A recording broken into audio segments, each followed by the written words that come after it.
Саламатсыңарбы, менин сүйүктүү окуучуларым. Бүгүн силер менен биргеликте 9 класстар үчүн кыргыз адабияты сабагын баштайлы. Силер менен мен Курганбаева Зирегүл Жанышевна. Сабакты мен Алык Осмоновдун ырсабы менен баштасам. Бар бололу түгөнбөйлү курдаштар, узак болсун бул сапар. Кылым бүтүп дүйнөдөн жок болсок да, кайра кайтып жолугушчу күндөр бар деп алпакыныбыз бекер айтпаса керек. Анда эмесе баардыгыңар сабакка көңүл буралы. Сабакты баштаардан мурун мен элективдүү тест менен баштагым келет. Балдар, Залкар жазуучу Чыңгыз Айтматовду баардыгыбыз билебиз. Ага силерге төмөндөгүдөй суроо менен кайрылсам. Айтматовдун эң биринчи сыйлыгы эмне? Биринчи кайсы кызматта иштеди? Үчүнчү анын эң алгачкы чыгармасы? Жазуучунун алгачкы махабаты жөнүндө эмне билесиңер? Бешинчи жазуучунун тун перзенти атап бергиле. Анда эмесе балдар, бул суроолорго мен баардыгыңар жооп берет деп ойлоймун. Бүгүнкү биздин сабагыбыздын темасы Касым Кайымов Анарбайдын көпүрөсү. Биз силер менен бирге Касым Кайымовдун өмүрү жана чыгармачылыгы жөнүндө таанышабыз. Силерге сабакты баштаардан мурун сабактын максаты менен тааныштырып өтсөм. Силер менен биргеликте Кайымовдун өмүрү жана чыгармачылыгы жөнүндө таанышабыз. Анын Анарбайдын көпүрөсү аттуу аңгемесин угуп, окуп, каармандарга талдоо жүргүзөбүз. Тарбия берүүчүлүк жагында соопчулукка, кайрымдуулукка, ырайымдуулукка тарбияланабыз. Демек, Касым Кайымов жөнүндө бүгүн кеңири таанышабыз. Анда көңүл буруп тургула. Белгилүү прозаик, сатирик, Кыргыз Республикасынын маданиятына эмгек сиңирген ишмер, жазуучу Касым Кайымов Талас районунун Арал айылында туулган. Ал 1942 орто мектепти бүтүп, райондук газетада жооптук катчы болуп иштеп, эмгек жолун баштаган. 1945 Бишкектеги Мугалимдер институтун, кийин Кыргыз мамлекеттик педагогикалык институтунун филология бөлүмүн бүтүп, бир топ кызматтарды аткарып келген. Жазуучунун биринчи китеби Соңку жолугушуу деген ат менен 1955 басмадан чыккан.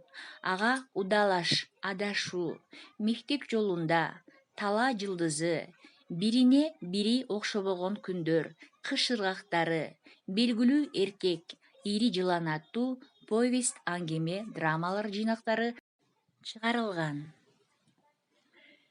1980 Аялдык самаганы, Алар кутулушпайт, Туткас сыяктуу чыгармалары таамай, деталдуу, юморлуу манерада жазылган.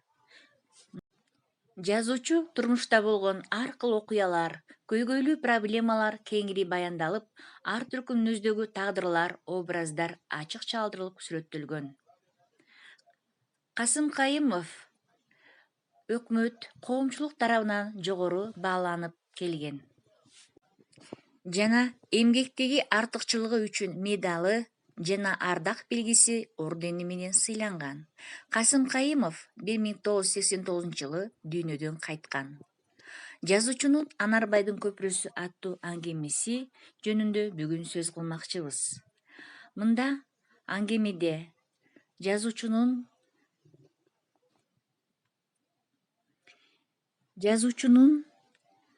ата мурастын уланышы, жаңы салттын жаралышы жөнүндөгү идеяны камтып кеткен. Анда эмесе бүгүн Анарбайдын көпүрөсү аттуу аңгемени угуп туралы. Аңгемеде эч кандай дили татаал сюжет жок. Эки өрөөндү бириктирген жыгач көпүрө.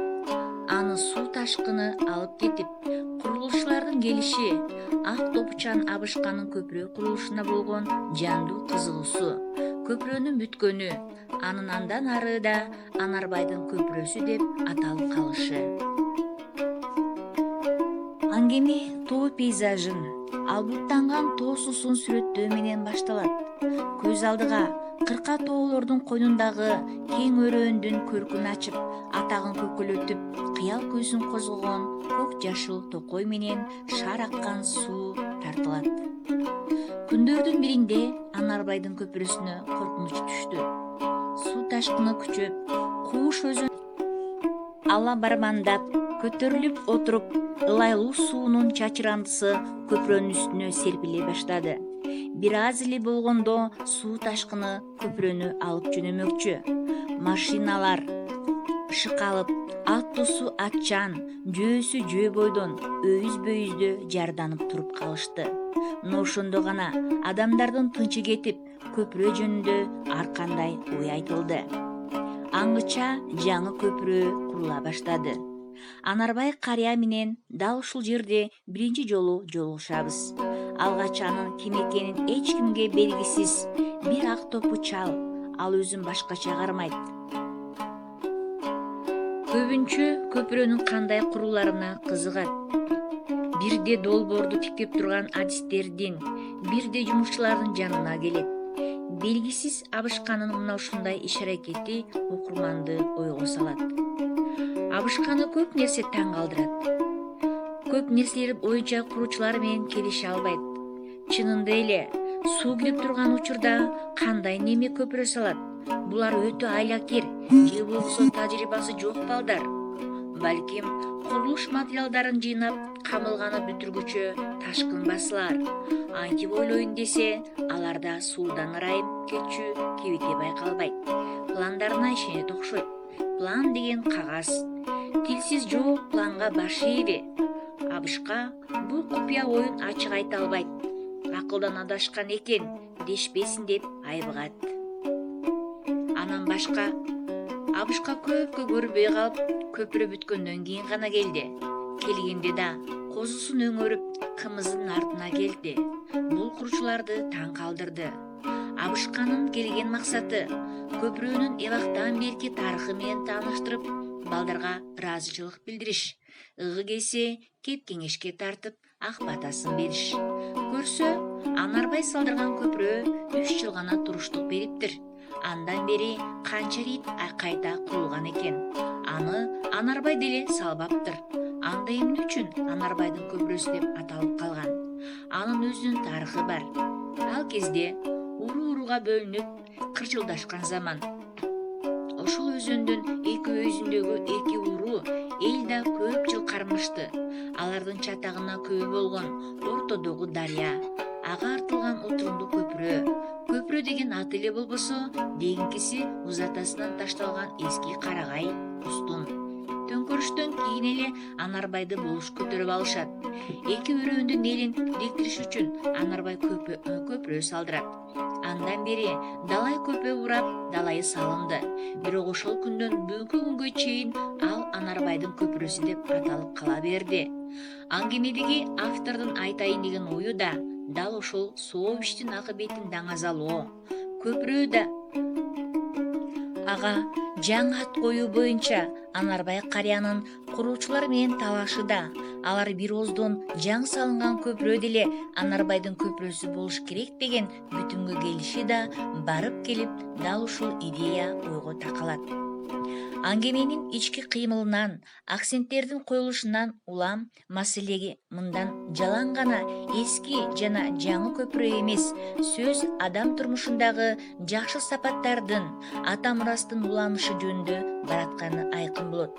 Көпүрө бул анчейин гана эки айылды байланыштырып турган катташуу жолу эмес, ал баарыдан мурда ата мурастан келаткан сонун өнөкөт. Көпүрө бул эски каада менен жаңы турмуштук негизде өнүгүп өрчүп жаткан жаңы салттардын биригишин, уланышын, негизде өнүгүп өрчүп жаткан жаңы салттардын биригишин, уланышын символдоштурган образ катарында кабыл алынат. Турардын жаңы көпүрөсү бул инженерлик ойдун ишке ашышы гана эмес, ал баарынан мурда Анарбаевдин салтынын түздөн түз уланышы, анын жаңы сапатка көтөрүлүшү. Аңгеменин көркөмдүк маңызы дал ушунда. Кымыз ичилип, эт желди. Абышка көпүрөнүн эми таптакыр башкача курулганын айтып, аны курган инженердин атына Турардын көпүрөсү деп атоону сунуш кылат. Бирок курулушчулар Турардын өзү баштап көнбөй коюшат. Абышка көңүлү чөгө, таарынгандай түр менен аттанат. Ал кеткенден кийин биркилер өздөрүнчө кеңешип, көпүрөнүн жазы темиринин бетине электр менен ширетилген Анарбайдын көпүрөсү 1969 деген жазуу пайда болду. Мына балдар, бүгүн биз силер менен Касым Кайымовдун Анарбайдын көпүрөсү аттуу аңгемеси менен силерге тааныштырдым.